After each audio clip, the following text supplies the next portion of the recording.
All right, everybody, welcome back to another episode of the Post Game Podcast, a podcast where I'm sitting down with former athletes, hearing their stories about their playing days and transition to life after the game. My guest today is a founder, motivational speaker, executive coach, and former professional baseball player. He was drafted in the 10th round of the 2009 MLB Draft by the Colorado Rockies out of Long Beach State University.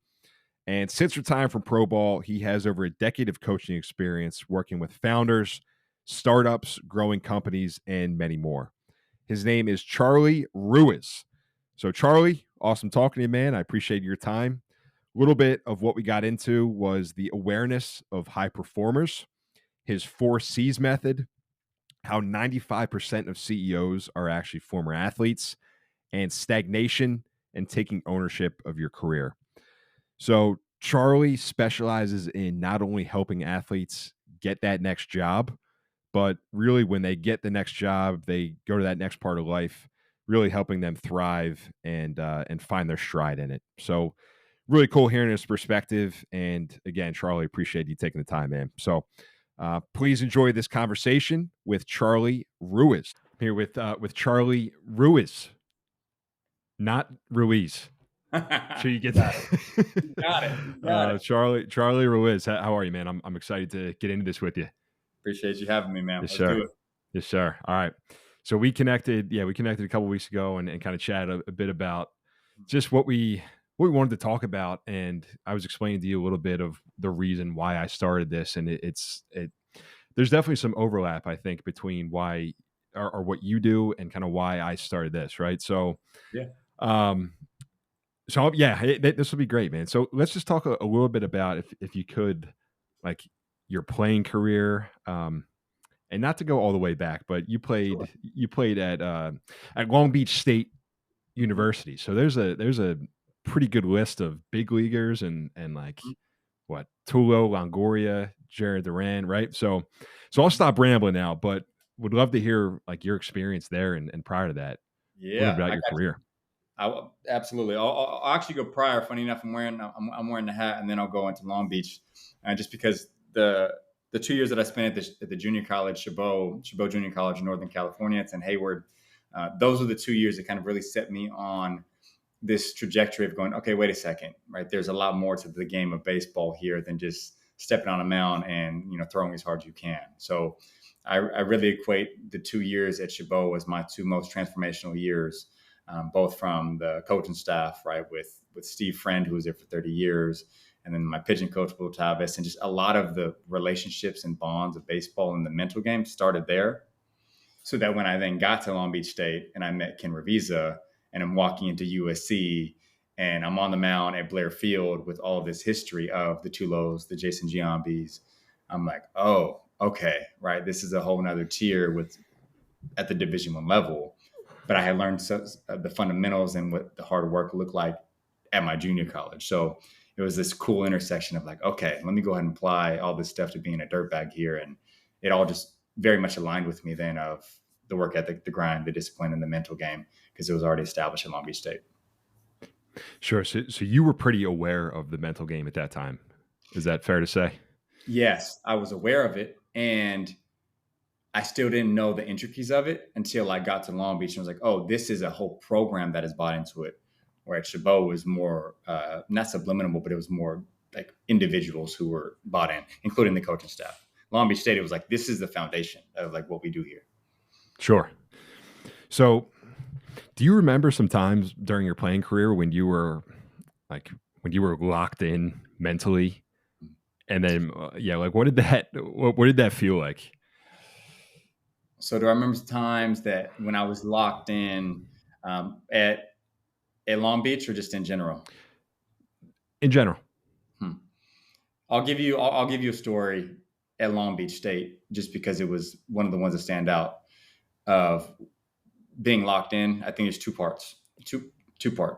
One, away, and then also a home game.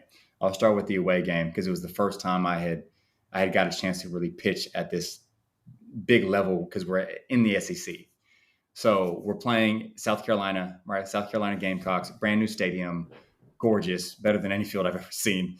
And even to this day, including the minor leagues, like gorgeous stadium.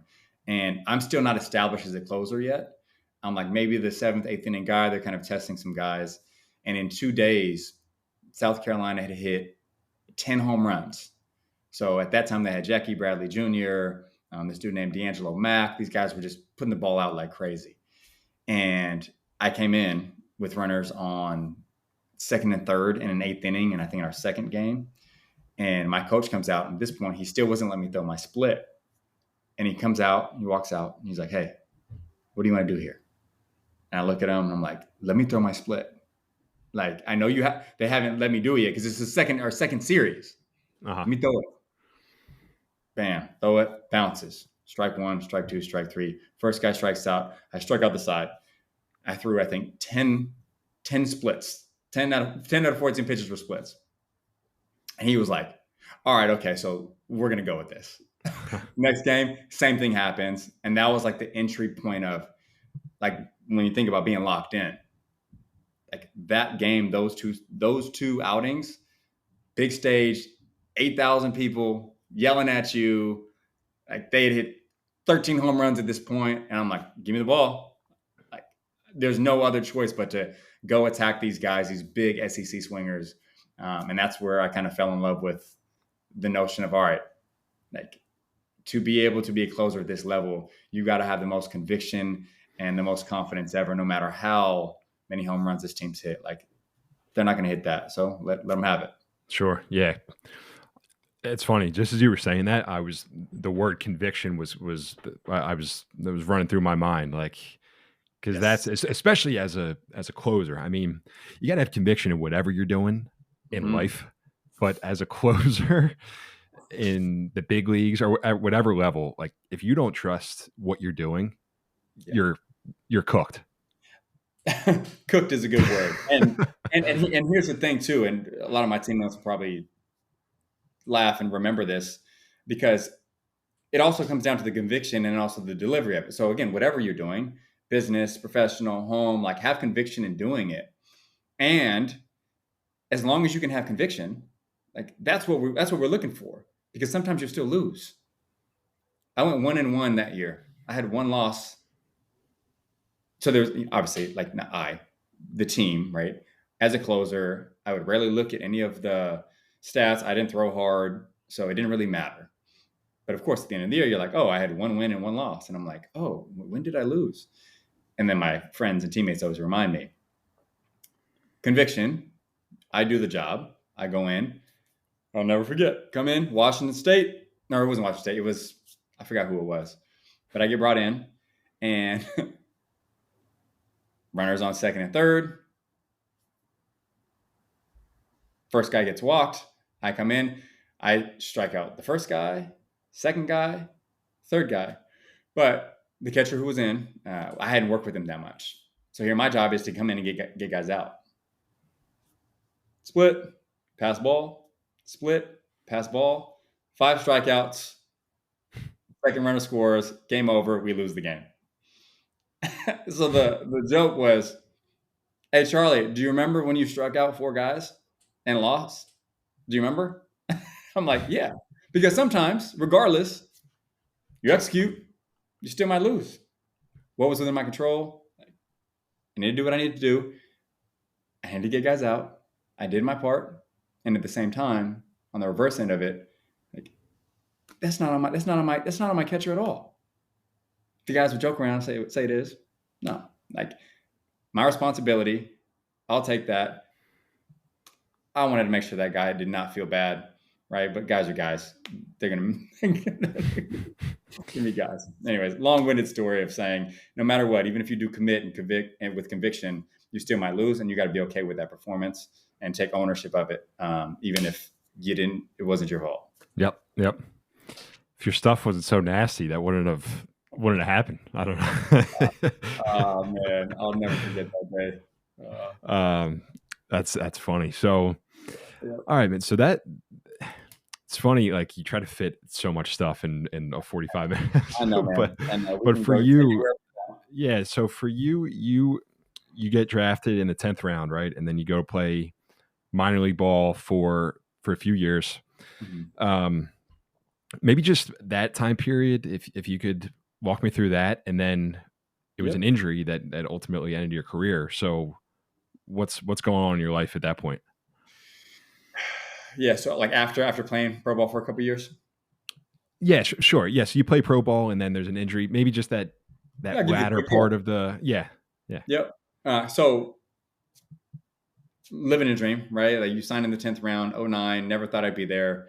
I'm with the Rockies. I get sent to Tri-Cities, Washington. Here, I think I'm going to rain country, and it's the dry desert. And I'm in pro ball, right? I'm signing autographs. I'm closing ball games, right? I'm competing at the highest level, or I'm competing at a level that I never thought I'd be at, and enjoyed that season through and through. Great teammates, great bonding, great experience. Ended up having a great finish of the month, finished the season, and then went home, came back, and returned that next spring training and was sent over to Asheville, North Carolina, where the short of it and the way I've told the story is you do a pitch, felt funny, do another pitch, gave up some runs, thought it was a mental thing. You go from not giving up a run in 30 innings to giving up 9 runs in 3 innings, and you're like, oh, well, maybe you're just being soft. Or maybe you're throwing 82 miles an hour. And Jose Altuve is not going to swing at your split in the dirt. He's going to wait for your 82-mile-an-hour fastball and hit it over the fence. Got it. Once that realization came and I talked to my teammate, my roommate, who was like, hey, man, your fastball is coming in 83. Fast forward to 22 months, right? Shoulder surgery, labrum cuff, career over. Now you're 26. You're like, what do I do with my life? You go back to Long Beach State to get your degree so you can finish school and figure out now what. And that now what is a journey in itself. And that's something we've talked about. Probably something we're going to go into. That's it sure will. So I think you started out in the sales world, right? I mean, what during that time period, because it's over, right? I mean, the baseball career is over. I've heard you tell the story about, you're playing. I think you were coaching right at one point, and then your dad, yeah. So it's it's a terrible moment, right? But then you're like, all right, now we got to figure out what we're gonna do. So, what did you think you were gonna do? Yeah, Joe, thank you. And terrible moment. While at the same time, also, I think one we have to be able to accept, and it's the one thing that I will tell a former ball player, even to this day. Like that was me closing my chapter, without realizing I was closing the chapter. And yeah, my dad's in the stands, my friends watching, and I'm at Chabot Junior College. My coach is watching. The guy who watched and coached me years ago, he knew I was done, but I had to close it myself. So like that was a moment where I'm like, all right, I'm still throwing 80, hug your dad, cry a little bit, and then go, well, now what? And I think that now what part was when I say like it was a moment I needed, I think it's a moment we all need. And it's to acknowledge it. Some people acknowledge it on a Facebook post, maybe a dinner, right? Maybe you have a party. You have these retirement parties. Well, imagine like at the end of your career, you give 20, 30 years and pour everything you can into a specific craft. And all of a sudden it's literally taken away from you. And you don't acknowledge that part of your journey. It's the same when it comes to being an athlete, or at least whether it's collegiate or professional. You may have given 20 years to something, like poured your heart into it, and you're not going to acknowledge it. Like give yourself some flowers for it, and then find a way to move on. Because if you don't, then 10, 15 years later, you're going to be forced into it because you haven't grappled with it. So I was more on like that. Let me grapple with this and handle this now. I'll figure out the job thing when I figure out the job. But right now, I got to sit with this and acknowledge my career and the highs and lows, whether it's writing it down or just thinking through it. And I had to spend some time doing that. And I don't think people like doing it because it's hard. Yep.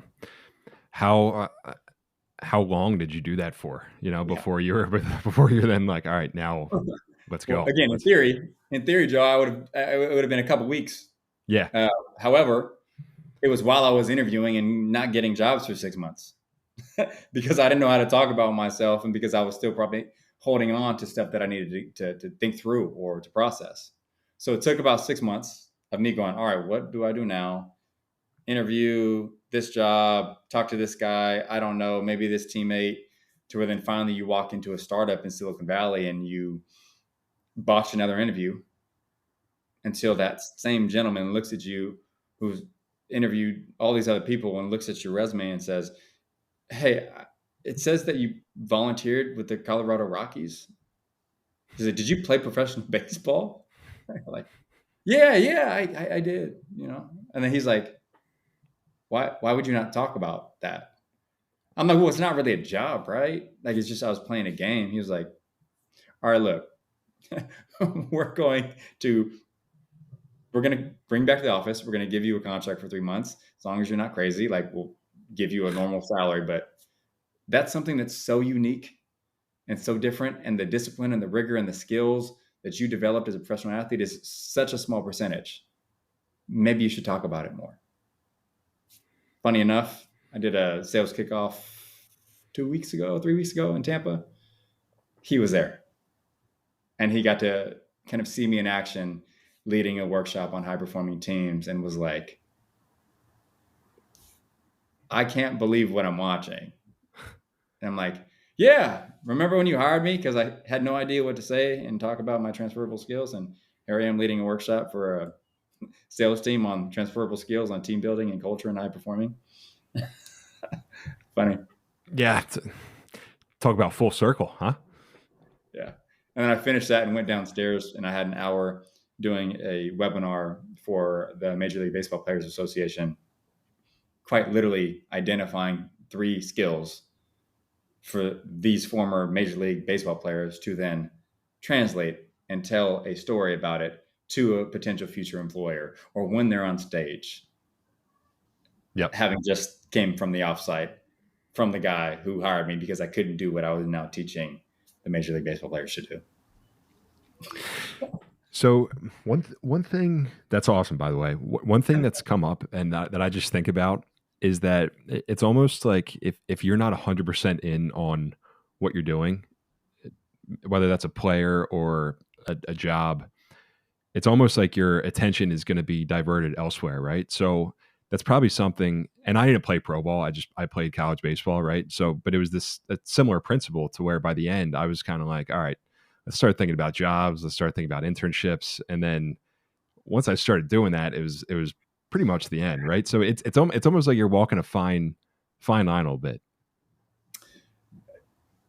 Absolutely. I think it's shifted a bit because of, unfortunately / fortunately, depending on what camp you are on the whole NIL thing, right? Where whether it's recruiting or whether it's you as a player, you have to be thinking about, what else can help this brand, this school get money, right? Like it's a weird dynamic.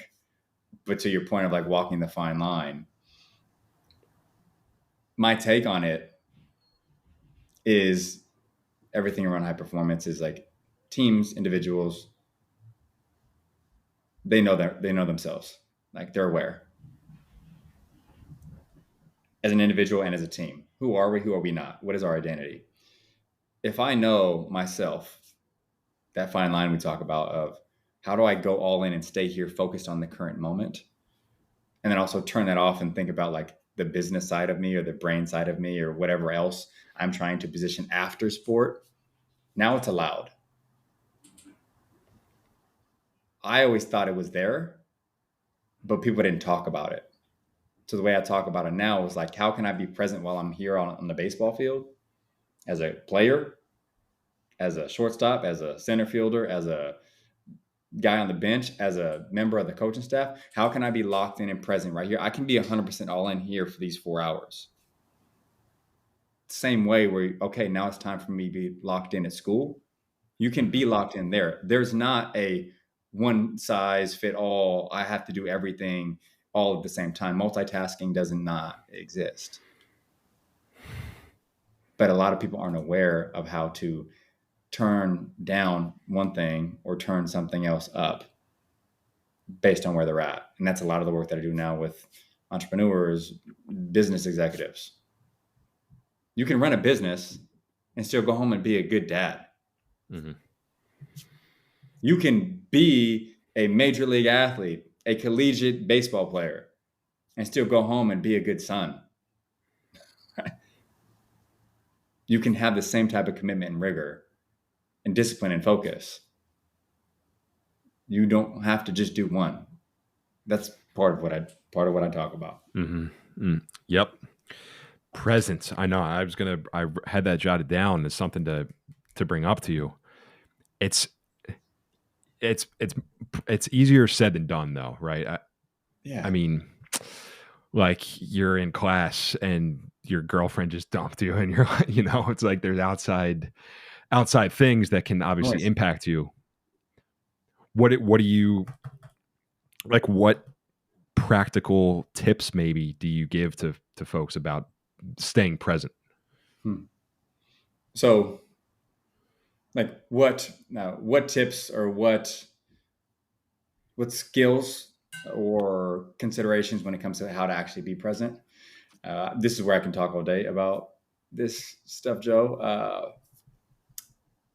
I think of it in 4 different ways, and I think presence gets it's a buzzword, right? It's like grit, presence. How can you make it actionable? I think one, you have to make it actionable for yourself and presence for yourself. And this kind of goes into my 4 C's method, right? Where it's like, how can I be present? Right? Finding my breath, finding time to lock in and being aware of my environment, what serves me, what doesn't, to be able to observe in the moment. This is where meditation is. This is where some of the reflection, journaling comes in. Like, how can I be present in the current state of the moment? What am I feeling? What am I observing?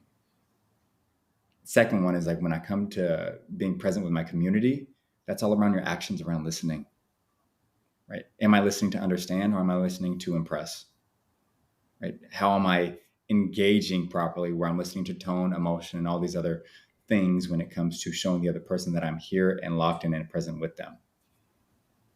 Most people think they listen, they don't. And then when it comes to the craft, presence for your job, the craft, like variables of what it means. Your job right now, you probably know exactly where you need to be focused and locked in at. Who do you have supporting you on how to be present there? How are you limiting the distractions? If you're on a podcast, do you have all the tabs up? Are you creating presence zones where hey, I need to really lock in, so I'm going to remove my environment from the busyness that's a coffee shop or my office. I'm going to go lock in at that corner, because I know when I lock in at that corner, that's a presence flow. It's a presence zone that I've set for myself at work to really focus on 1 or 2 things. So I think that when I look at presence as a whole, it starts with awareness, and then there's multiple different tools and skills to develop along the way. Yeah. So almost reminds me of like Atomic Habits, which I read. I should probably read that, but yeah, it's like where your environment is so important, right? So if you have a certain place where you are super focused, or you almost have to have bumpers around where you're going to do certain things, and time blocks. That's something that I like have a whiteboard. I have all these things. I'm trying to get much better at it, because I get distracted. It's like the podcast, and then I have work, and then I have to try to be a good fiance, all this stuff. And when you try to do them all at once, it doesn't work out well. And that's where it comes to awareness, right? Yeah. So and that's where, being in Long Beach State, the godfather of sports psychology, Ken Ruiz, would always talk about, like, you can't be in control of your performance unless you're in control of yourself. And to be in control of yourself, it starts like with our actual mind.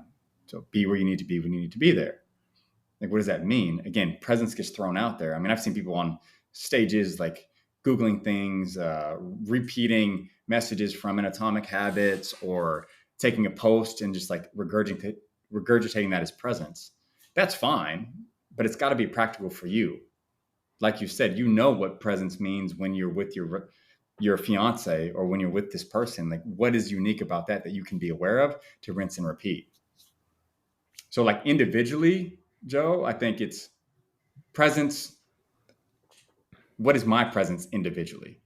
And then the other part of it that I absolutely love is when people say, oh, they have presence. They've got executive presence. They've got a presence out there on the mound. To me, I think it can be taught. And that's a lot of the work that I do when it comes to storytelling, right? When it comes to being able to live that action out via voice or via your actions. They got a presence. It's how they walk into the room. It's their body language. It's the way they tell the story. It's their energy they bring. It's the words they're using. That's presence. That's executive presence from the external, people looking at you. I think it gets bubbled up when people say presence, they think yogi sitting, meditating. No. There's an executive presence that you bring to every part of your life too. And that's where I also like to nerd out. But Yeah, love it. Yeah, that's awesome. So I just want to backtrack for 1 second, and then maybe loop back into that because you said you think it can be taught. Mm-hmm. Do you know it can be taught just from your experience? Yeah, like have you? I mean, that's what you do these days with CLR Connection. Yeah. So I was going to backtrack and then we just jump right back into that. But all right, anyway, you want to backtrack first or what? No, go there first, and then we'll take it back. Can it be taught? Short answer, yes. If the person is okay with getting uncomfortable to find it. So like a blanket term, two that get thrown out: authenticity, presence. Authenticity can sometimes be a mask, right? How do you be authentic if you can't be real? Well, you might be fighting something that you got to get through. So you can allow someone to kind of coach and pull that out of you. Hopefully someone like myself. To be honest, to be upfront, to handle whatever we need to handle, to then say, okay, this is the real me. And regardless of what stage I'm stepping on or what room I'm into or what leadership position I'm going to walk into, I'm going to be okay with being myself, my full self, because I've done the work to understand like this is me in my core. And then when it comes down to actually helping them deliver that message, I was fortunate to work at a communications firm where I'd go in and out of Silicon Valley, working with leaders, teams. We're talking thousands of people on how to refine and tell their story. And then I kind of would identify and watch the people who are really good and then coach them live in trainings. Like, oh, like this is how you can be more crisp. This is where the tone can get better. This is how you walk into the room. And then I'm in my head going, wait a second. This is the same stuff that I'd watch on and off the field, in and out of the locker room. Then I started to merge my worlds of speaking maybe in the communication space to like speaking and leading in teams. And like, oh, the sport of speaking, that in itself is how I train people with presence. How are you mentally preparing before you show up? What type of body language are you coming in with? The game starts before the game. The game starts the day before. Preparation, huge part of presence. Mm-hmm. I'm sure you know. You go back to back. When you walk in, your presence in meeting 5 is probably not going to be the same thing it was in meeting 1. Great. What skill, what routine do we need to implement for Joe so that he walks in on meeting 6 and he's locked in and present and presenting in that way with conviction and confidence the same way he was on meeting 1? That's a sport. There's so many variables that you got to be aware of. So can it be taught? Yes. Yep. Is the person willing to be uncomfortable in identifying what their story is and then how to tell that and to walk it and to do the thing? That's another question. Yeah. So that's exactly then you pretty much brought that exactly to where I was going to go, because it's a sport, like translating whatever those skills were from being an athlete, right? It's almost like you can make it into a game or gamify it is a term that I've heard just with a career, right? And then you talk, what I was going to mention is that you say it's not about helping athletes like get a job and actually transition. So it pretty much speaks into exactly what you're saying. It's about sustaining the performance after that. So that's great. You get a job, but then what are you doing after that? Right? Yeah. That's the question to be answered. And it's not, at least in my opinion, yet. I think a lot of with athletes specifically, is that what you're with former athletes that find themselves into jobs? Sure. I think there's amazing programs out there that can help you get skills, understand like nuances around the job market, writing on LinkedIn, getting a chance to be able to tell your story a bit, right? I do some of that, but it's less about the career change. There's so many people that can do that. Career to job. Great. They land the job. I think most people, most athletes, former athletes that find themselves into life beyond sport in their next job, they need more coaching and more development once they land. So it's not 0 to 1, it's years 2 to 7. Great, now I'm on a new team. They just came from a world where they may have had 5 coaches constantly on them, constant competition of teammates pushing them. They're a part of a team aligned with the mission. They go from that environment to joining some small startup where they're not getting coached or managed, where they don't connect and have anything aligned or anything in common with anybody else they're working with. No surprise they end up quitting or leaving the job 6 months to a year and going back to coach because they missed that environment. Mm-hmm. That's where I'm like, wait a second, let me take that young sales gal, guy, product guy, gal, wherever they're at in years 2 to 5 and remind them who the hell they were on the field, in the pool, on the court. And all of a sudden they get unlocked and they're like, oh, no wonder why there's a fast track. No wonder why 95% of CEOs are former collegiate athletes. They found their unlock. It's not about just the transition. It's about the development. So it's basically like they're stuck in a sense, like they're stuck at. What does that look like? Because that's something you face yourself, right? So then, what does it look like? Yeah, I mean, I don't know, man. Because I feel like some people, probably explain myself in a lot of these things, right? Because this is it's probably what I'm going through a little bit. Is just like, dude, you've done it before, but then how do you keep it? You can, and you show flashes of it, but how do you be consistent and stick with that, right? What does it look like? And then how do you actually take it and move it, right? How do you actually like reenact or recreate it? I've been really into this notion of reinvention, and because athletes get it. I tell a story, right? Working with somebody, I was asking somebody, I was like, hey, do you know who Vince Carter is? Yeah, he's the guy who shoots threes, right? So back when I was a huge Vince Carter fan in the Kobe Bryant, Allen Iverson era, Vince Carter was my favorite player, and he was the person who would dunk all over everybody. Vince Carter was known for being a dunker. Vince Carter played for almost 20 years, if not 20 years plus. He reinvented himself because he had to and became, 6th all-time in shooting three-pointers? People don't know that. An athlete understands the benefit of reinventing themselves for the greater good of the team and for the greater good of themselves. So what does it feel like when I'm in a role and I'm stagnant and I'm not reinventing myself and I'm bored? I'm trying to grow, but I have nobody else trying to help me grow. That would never be allowed on a baseball field. So then it's up to the ownership of you, of the athlete, of the person, of the employee, to find a way to go get support, to go find a new starting five, to go push themselves into the next phase of getting uncomfortable again. I was in a space where I was not getting coached.